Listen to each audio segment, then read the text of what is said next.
దేవుని వాక్యం చదువుకుందాం. కీర్తనల గ్రంథము 62వ కీర్తన 11వ వచనం. బలము తనదని ఒక్కమారు దేవుడు సెలవిచ్చను, 2 మార్లు ఆ మాట నాకు వినబడెను. దావీదుతో దేవుడు ఒక మాట చెప్పాడు. ఏంటా మాట అంటే, దావీదు, నీ దగ్గరున్న బలమంతా నాదే అని దేవుడు దావీదుతో చెప్పాడు. దావీదుకు ఆ మాట 2 సార్లు వినబడ్డది.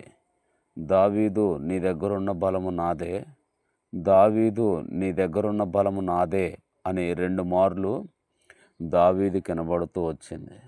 కాబట్టి దావీదు దగ్గరున్నంత బలమంతా కూడా దేవుడు అనుగ్రహించిందే. ప్రేమతో, మంచితనముతో, కృపతో, దయతో,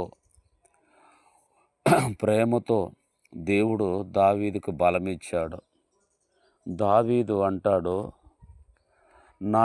నా చేతులకు యుద్ధము నేర్పువాడు ఆయనే, నా కాళ్ళను లేడి కాళ్ళ వలె పరుగెత్తునట్లు చేయవాడు ఆయనే అని చెప్తాడనమాట.